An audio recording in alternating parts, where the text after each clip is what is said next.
ठीक है रमन भाई, क्या दिखा रहे हैं वर्कशॉप? यार मैं ना सारी चीजें रफा दफा करके सिर्फ और सिर्फ इंटरनेशनल ब्रांड मायार की चीज लेकर आया हूँ। ठीक है, गूगल सर्च करें, वर्क करें और आईमो की वॉचेस लेकर आए, देखें। ओके। और आईमो आप लुक देखें, कोई एप्पल शैपल वाला लुक नहीं है, कोई टोपी ड्रामे नहीं है। ठीक है, इनके अपने आप पहनेगा तो ऐसा जो लगेगा कॉपी है, ये देखें। ठीक है, सबसे पहले इसका ये वाला मॉडल है, ठीक है। सही है, ये वॉच 5 लाइट है, ठीक है। आप देख रहे हैं, ये देखें। सही ये है। आपको सिर्फ और सिर्फ आपको पड़ जाएगी 5,000 रुपये। 5,000 रुपये, ठीक है। 5,000 रुपये की 1 साल की वारंटी के साथ है, कहीं से भी क्लेम करवा सकते हो, कोई करे ना करे आपका भाई जिम्मेदार है, उससे करवा लीजिए। ठीक है, उसके बाद है ये वाली वॉच 5 है, ठीक है। आप इसका लुक देखें, सही है।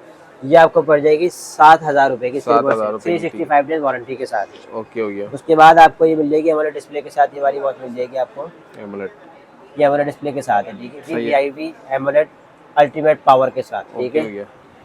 ये आपको पड़ जाएगी सिर्फ और सिर्फ 10,000 रुपये की पड़ जाएगी। 10,000 रुपये पड़ेगी, ठीक है। इसके एयरबड भी मिल जाएंगे, इसके पावर एयरबड मिल जाएंगे। एयरबड की तो बहुत खासियत है यार, ऐसी ठीक है। एयरबड किसी ने अभी तक लॉन्च ही नहीं की पाकिस्तान में। अच्छा, 1 साल की वारंटी, एयरबड की, पावर बैंक की, सब चीजों की। ठीक है। नंबर चलाएंगे ना, मजा आएगा। नंबर हमारा है व्हाट्सएप पर 0304330901।